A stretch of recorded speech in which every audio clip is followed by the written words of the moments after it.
Hello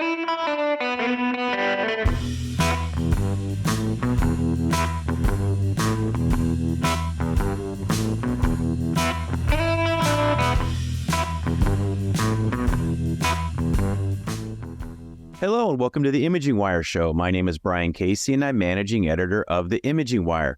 Got a great show for you today. Our topic is advances in functional lung imaging, and our guests are Andreas Fouras, PhD, and Greg Mogel, MD of 4D Medical. Andreas and Greg, thanks for being with us today. Thank you. It's a pleasure to be here. So can you tell us a little bit about yourselves and your roles with 4D Medical? Yeah, so I'm a PhD background, biomedical engineer, academic career, and then transitioned into being founder and CEO at 4D Medical. Great, Greg. I'm a radiologist. I've had a career in the government where I was an active duty military physician, in the academic world, largely at University of Southern California, and then with Kaiser Permanente, where I held several leadership roles. I still actively clinically practice, and I'm a clinical consultant to Andreas. Okay, great. So our topic today is advances in functional lung imaging, and so we're going to be talking a lot about lung pathologies and that sort of thing, and what some of the solutions are for delivering better imaging of that. Can you talk a little bit about how commonplace these lung pathologies are and what are their burden of society and what sort of things are the most common? Yeah, Brian, I'd be happy to take a shot at that. Lung disease, respiratory disease in general, is certainly one of the most common and generalized areas of human illness, pathology, and disease that we know of. There's very few of us who haven't had at least brief periods of suffering from lung diseases, and there are literally tens of millions of people whose lives are impacted in a very dramatic way across the spectrum of lung disease, from cancer to infectious diseases through other functional or connective tissue diseases. In a lot of ways, lung disease is one of the lost children, especially in imaging. Hopefully we'll talk about that a lot today.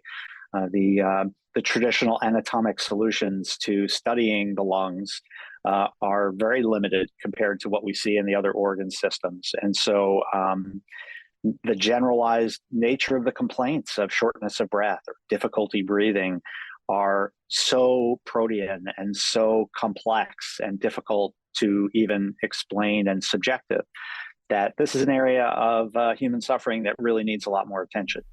Definitely. Now, what are some of the medical imaging technologies that are being used to assess lung function right now? And what are some of the shortcomings? I'm assuming that most of these are kind of like structural. They show, like CT shows the structure of the lungs and things like that. Yeah, from the certainly chest X-rays, remain an incredibly important workhorse of chest imaging, and CT has moved into a very significant role, and even MRI now to a lesser degree. In each of these cases, the work of the radiologist in looking at the lungs has always been about reporting on the anatomy and the changes in the anatomy.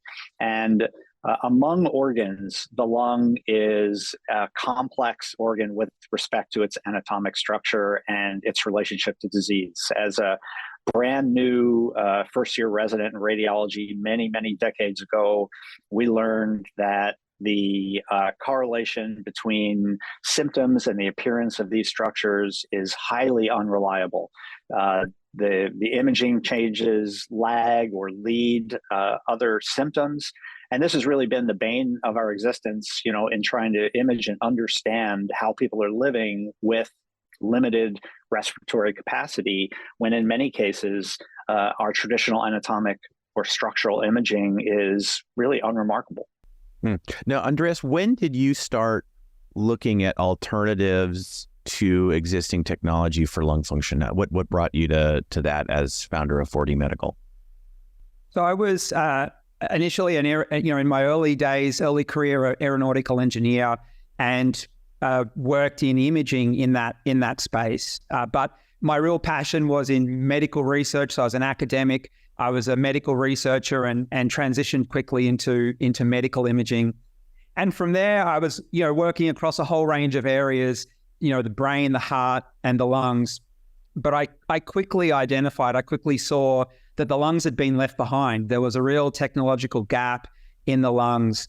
And, so started focusing my research on that space. And then once again from there, really started to see that while I was excited by that research I was doing, I was much more motivated by the opportunity to take this new technology that I developed all the way to the clinic, to help patients, to help doctors, and to empower radiologists to span that gap that had been created over decades. Great, and we'll dive into that technology a little deeper in a second. But what are some of the advantage of functional imaging over, anatomic structural imaging? Look, I'll give my answer to that question, which is overwhelmingly it's sensitivity. Functional imaging, in my experience as a biomedical engineer, is substantially more sensitive across a range of diseases and a range of pathophysiologies of the lung compared to other technologies. But I'd also love to hear, Greg's answer to that question. Yeah, thanks, Andreas. I think the nature of lung physiology is so to the moment. People's symptoms, the interplay between ventilation and perfusion, and the way that pathology in either of those areas of physiology can affect general health, can cause symptoms, can cause limitation, really, I think, requires functional information in real time to help even get at whether in some cases the lungs are even necessarily the organ that's causing symptoms of difficulty in breathing. As I said, that complaint, especially in this age of a lot of unusual inhalational illnesses and new emerging viral illnesses, and expansion of lung cancer screening and treatment of diseases that we never even used to try and treat before, has become quite mysterious. And sometimes we can't even decide if people's symptoms come from a lung problem as opposed to a cardiovascular problem, or even in some cases a neurologic problem. So the age of relying only on what the lungs look like, no matter how beautiful those pictures are, and certainly as a radiologist, we are not lacking pictures right now. I've got more pictures to read than I've ever had to read in 30 years. But I'm also more acutely aware of the limitation of how I contribute as a radiologist to only describing what those pictures look like in the lungs compared to many other body parts. Now, Andreas, when did you decide to found 4D Medical, and maybe can you segue a little bit into the technology and what it does? Sure. So I invented the technology in 2005, as I said, working as an academic, as a researcher, and developed that technology. Had a lab there for about 7-8 years, progressing the development of that technology.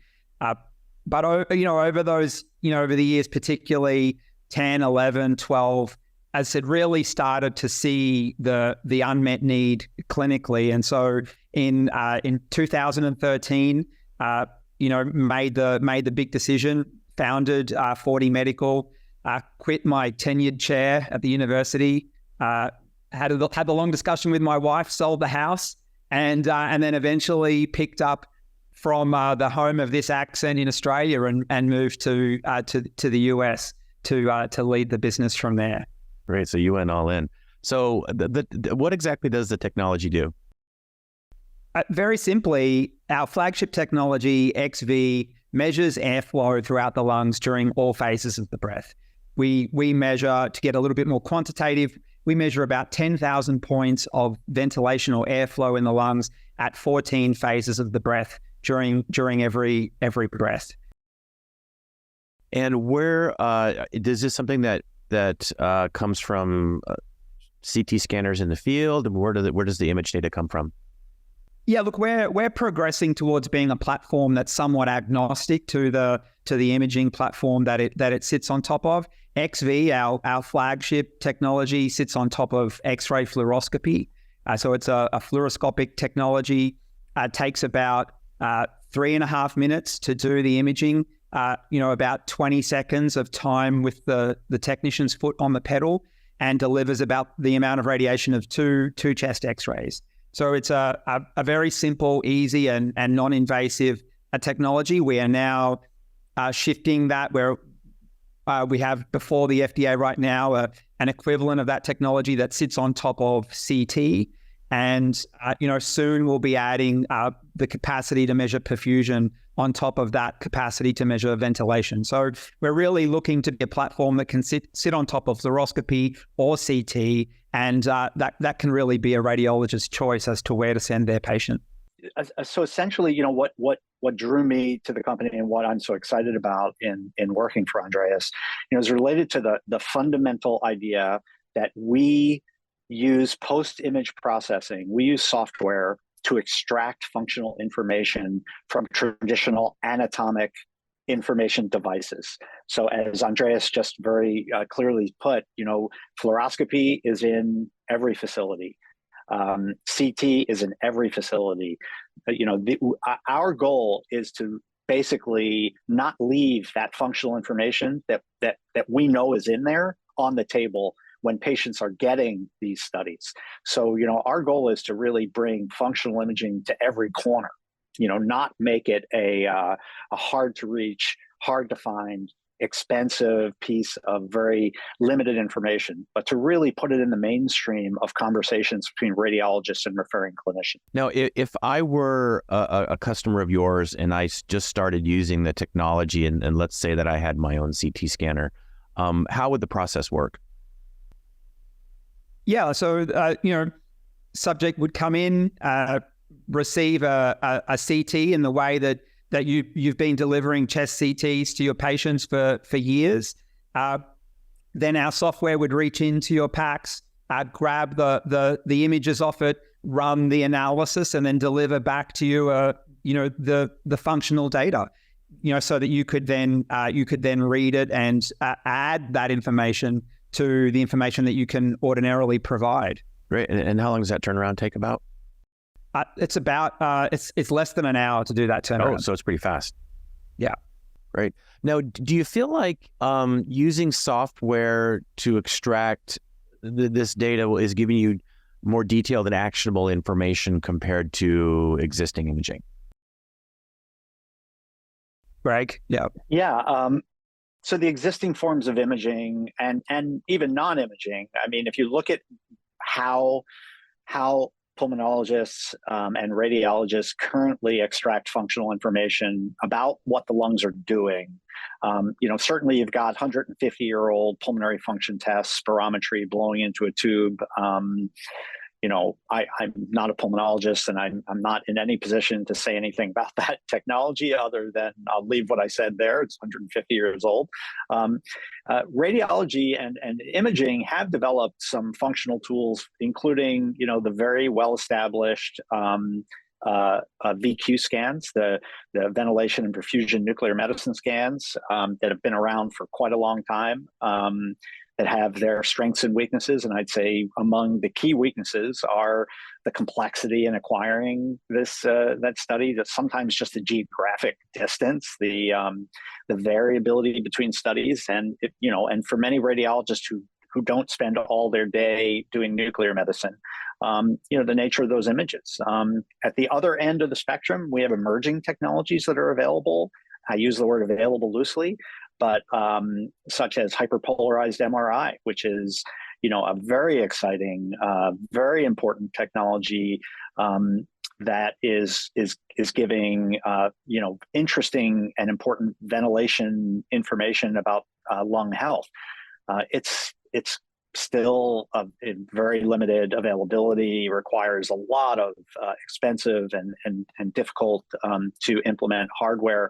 We essentially, as I said before, want to reproduce that right from the imaging equipment you already have from the studies that you're already doing. So, and And as we go forward and begin to look at, with our FDA submission, delivering perfusion information as well as ventilation information, I think this is, without the use of any inhaled or intravenous contrast, I think, we're really starting to change the game. So, and it should be a lot easier to perform. Now, we've talked Brian, about... Yeah, go ahead, Andreas. Do you mind if I have a go at just also adding an extra or a side piece, onto that, which is to say that we have, for example, physicians who are excited about using the technology to detect early responders to biologic therapy and COPD. We have doctors who are excited about using the technology to help identify folks with long COVID where the disease is in the lungs, to commence treatment in that space, and then to wrap up treatment. And we're also very excited. There's a growing group of people who are really interested in using the technology to detect the presence of lung disease caused by exposure to burn pits caused by folks in their military service. So there's a whole range there of examples of real-world use cases where the availability of that functional data, just as Greg outlaid there, really is adding power, is adding that actionability to the feedback that can go back to the treating physician. Right. Now, so we talked a lot about the clinical benefits of functional imaging. Does it also have cost and efficiency advantages? I think for us, we have built not just the accessibility that we've already talked about, but also affordability into the very DNA of the technology. And the core way that that's delivered is we are leveraging the infrastructure that exists right now across the United States. Every major center has CT and fluoroscopy. It's there right now. And the radiology technicians, the radiologists are experienced in utilizing it. There are workflows there for the delivery of this technology. And we can add tremendous value overlaid on the top of that without requiring, a new $2 million instrument that's the latest and greatest. We can leverage that. So not only, do we not have to go through, all of the headache of finding a new room, buying a $2 million piece of equipment, a $3 million fit out for that space, there's really significant, dramatic, in my view, economic advantages in leveraging the existing infrastructure that's in place right now. And if I might add, on top of that, by leveraging all of that, we really place the radiologist who is sitting there operating that equipment and is experienced and knowledgeable and reading those images from that right in the very center of the delivery of this care.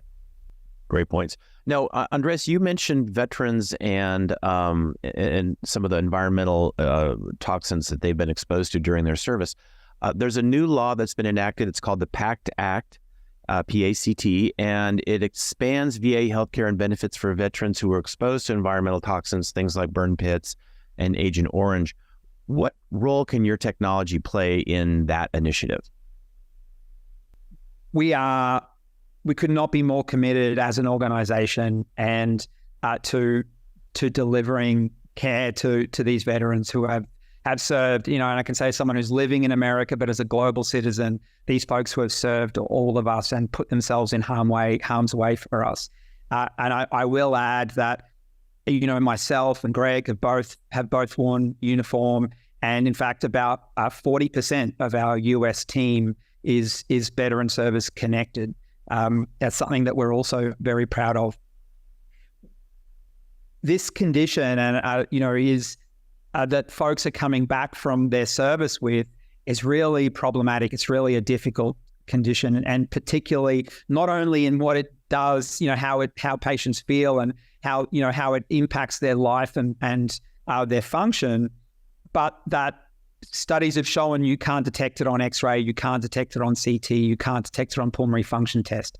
So we have a really very difficult to detect condition that has really terrible impacts on the people who are living with it.